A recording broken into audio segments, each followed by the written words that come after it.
Barbershop conversation, guys. Feel free to hit the subscribe button. So I'm so inspired to do this series. Obviously, we got railroaded last night with all that Floyd Mayweather news, but I'm gonna start it now. And because I think that this is important, I'm gonna put it on my Patreon page, and it's only gonna be $5 to join my Patreon because it's gonna be like a 50 video series. And what I'm gonna do is put half on my regular YouTube and the whole series on my Patreon.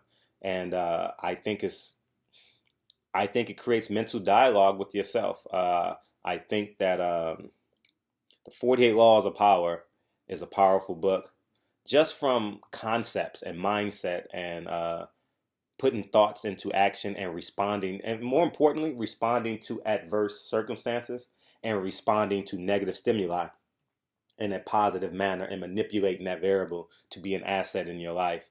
I think it's just essential. And so I just want to thank you guys. If I hadn't have got those, I got one, I said 2 emails yesterday, but it was one email and one DM yesterday.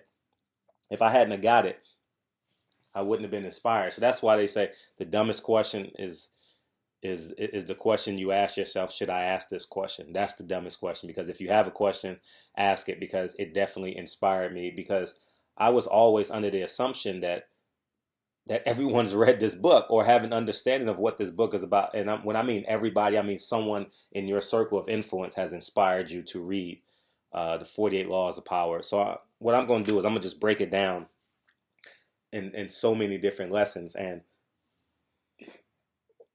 we can have this dialogue through the comment section, but feel free to email me and DM me. And as I told you guys, I abide by this. It's a pretty important book in my life, and not pretty. It's an important book in my life, and I think that it's just essential that like grown men have these conversations, man. So the first the first topic is, you always make 70% of the income people asking you about. And it's real simple terms, but I'm going to talk about it in depth. The reason, so hypothetical, someone makes 100,000, you make 70,000. And the reason why this is important is because it keeps the person in position and power that you need to be in position of power, so you can acquire their assets, whether they're giving you physical jewels, whether they're giving you mental jewels, spiritual jewels, financial jewels. You want that to be an asset. And more importantly, you want to keep them an asset through perpetuity. Perpetuity means forever. And what we have a tendency to do, honestly, is reveal everything that we are. Because in a capitalist society, you always want to be better than the person you're conversing with. You understand what I'm saying? Like it's organic to say, well, if you make $100,000, well, I was MVP in the NBA. You always want to one up the person that you're talking to. You understand? It's honestly, in capitalism, it's an organic biorhythm, and we all fall prey to that at some point in our life, right? Well, if you knocked out 10 people in one day, oh shit, really? I knocked out 12 people before 12 o'clock. You know what I mean? We always pissing on each other. And me being a man, I will forever understand this. But at the end of the day, it's a mindset that we must have. And it is so important that the person that gives you your first piece of bread is there when you give away your first piece of bread. And the reason why that's important is because it keeps things in perspective in your mindset. Because um, if you allow your tangible, spiritual, mental, social assets, if you allow them to belittle, berate, or make someone beneath you, you're not using them to the highest of your capabilities. You understand? Because at the end of the day, we're all here to motivate and or inspire, right? To elevate, motivate, inspire, right? And if we're not doing that with our gifts and our tools, it's not working. Now, And in some instances, it's very important that you make known what you have. Like when you're in, for example, when you go to middle school and you're inspiring young kids and young girls, and it's important that you let them know that it is possible. Like the great life is possible, quote unquote. I use the term great life in quotation marks, because whatever that is to you is whatever that is to you.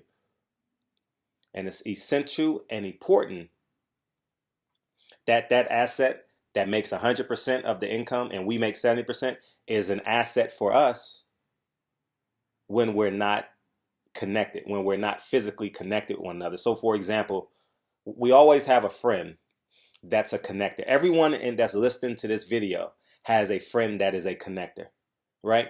Whenever they're in social events, they always say, "Oh man, you need to meet this person. You need to meet that person. You need to meet that person." Right? You always want that person on your side because that person is going to introduce you to 4, 5, 6, 7, 8, 9 people. But the very moment you assume more value than that connecting person, remember they connected you to 5 people? The next year it's going to be 4 people. The next year it's going to be 3 people, 2 people. And then you know what the conversation is going to be? That person's big headed. That person's uh, he became successful and became big headed. And why is that important? Is because the connector words travel much faster than quote unquote your truth. And that's another topic on the 48 laws of power that I'll explain later. But at the end of the day, that connector can touch 5 people because you know why? They've been successful at connecting people. So for example, in contemporary terms, hey Mike, why you don't talk to Bob no more? Man, that nigga got big headed, man. He just full of shit. You know, he ended up getting that job at Microsoft and or let's say he worked for P. Diddy now, and he got big headed, man. He making like $300,000 a year. And he forgot where he came from. Remember that term? Forgot where he came from. I don't care how successful you are or how rich you are, mental, physical, financially. You always want to pay homage to the people that get you there, and you always want to keep them in reverence. That's an important word that we must sustain in our life. Reverence. We always want to honor people in our life. Whether it's through a forehead kiss with your wife, I'm talking as a man now. Whether it's uh, hugging your kids at night before they go to bed and hugging them and kissing them in the morning when they wake up. Whether it's thanking your professor as you leave the classroom, whether it's smacking your teammate if you play professional sports on the back of the head, on the shoulder, on the butt, you know, whatever it is, or whether it's taking your best friend to dinner once every 6 months just because they're there, just because they listen to you when you need someone to talk to and they give you the best advice that you can possibly get. All right. I think it's essential. I think it's important. I think it's so important that we understand this concept. You always make 70% of the other person's 100. Always. And for me, from personal experience, I'll tell you what happened. For 3 years that I had my Bentley, I never drove it to a boxing event. Never drove it to a boxing event. The truth of the matter is, it was a Friday, and there's street cleaning on Friday. Street cleaning, and I've told the second half of this story. It was street cleaning on on Friday. My Honda is parked all the way around the corner, and I was coming from the gym. You guys know my gym schedule, and I'm running late, and I had to be at the LA Forum, which is about 2 miles from my house. And I said, oh, I can just hop in my Bentley, hop there, and hop back, right? And I end up parking next to the person who was in charge. I told you guys this story before. He hasn't liked me or respected me. Not, I wouldn't say respected, but he hasn't liked me ever since. He's in charge of the media, right? And he hasn't.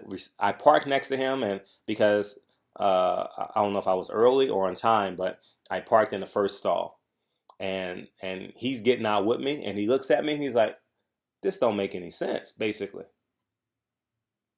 and that led to him being. I mean, I've been disrespected so many times, but I'll get to being disrespected. I'll get to that chapter later about getting disrespected in public and how the 48 laws of power tell you how you should respond. But but I attempted to try and hide it, And if you know me, I never drove my. If you in the media, you know I never drove my Bentley to media events. Even after that event, I never drove it, not unless it was a parking issue in my driveway and I had to take it. Or, but I never drove. I probably covered 500 boxing events. I've probably driven that Bentley 5 times. Honestly, I'm not. I'm just being honest. Maybe 10 times to be exact. So I was always conscientious of offending the people that I needed to pull assets from.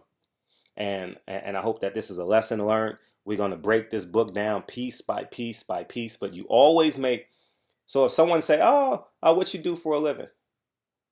You know what I mean? They're asset searching you. You understand? They're probing you. What you do for a living? Because if you say you're a teacher, they know you make $50,000. If they know you're a computer programmer, you probably make $100,000. You get what I'm saying? I'm just guesstimating, right? If you're an NBA agent, they assume you're a millionaire. If you're a doctor, they assume you're a millionaire. A lawyer, they assume you're a millionaire, right? If you're a housekeeper, they say you make 30, 40. I don't know the numbers. I'm just giving you guys the mindset. All right, you always want to make them believe they can help you jump to the next rock. You know how you jumping across the river and you got to jump on rocks and you're trying to get to the other side of the river. You want them to believe that they can help you get to the next rock. And that's the goal, to jump and get to the next rock. If they're destined just to help you get to the next rock, allow them to help you to get to the next rock. You understand what I'm saying? And if that's the end of the relationship, that's the end of the relationship. But even if it's, and I'll reiterate this again, even if it's not the end of the relationship, you still have them as an asset. You can still call them and say, hello, hey, you want to go hang out to a party? Or, hey, do you know Mike who runs Meek Mill's agency or whatever he has, or Mayweather Promotions? You get what I'm saying? You always have them as an asset. All right. So anyways, man, barbershop conversation. You always make 70%. You always make 70% of the other people's income. And it's a mindset too. I should have spoke about this sooner. If you're talking to a preacher, you're just a servant. You understand?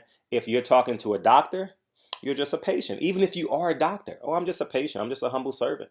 You understand? You're 70% of who and what they are. It's not just the money. It's like if you know they have the title, I just, man, I'm just trying to make it in so many words, and they're gonna be so inspired to help you. You understand? Like I remember in my early 20s, I used to get so much help from white people. Like my financial advisor back then was he had $10 billion in assets. He advised me on so many things. He wouldn't let me underpay.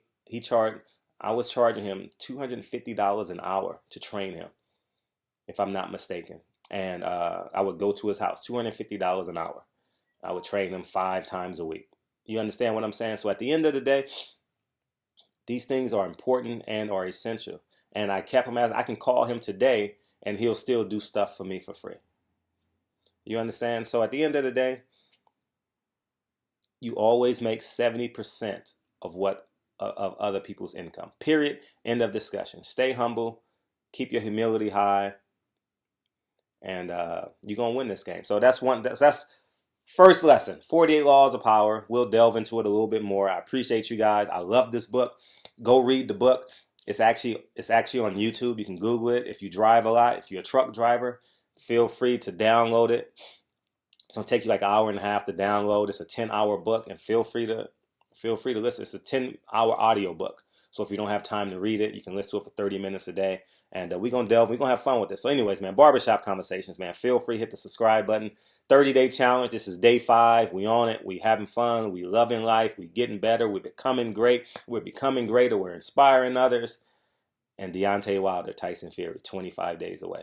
And we have his press conference today. Enjoy my Patreon. I'm going to change it to $5. And so everyone can get on it. So I'm going to put like the first 15 on YouTube and 15 to 20. Then the second half will all be on Patreon. And I want everyone to be a part of this. So anyways, man, barbershop conversations. Feel free to hit the subscribe button. Talk to you guys soon. Peace.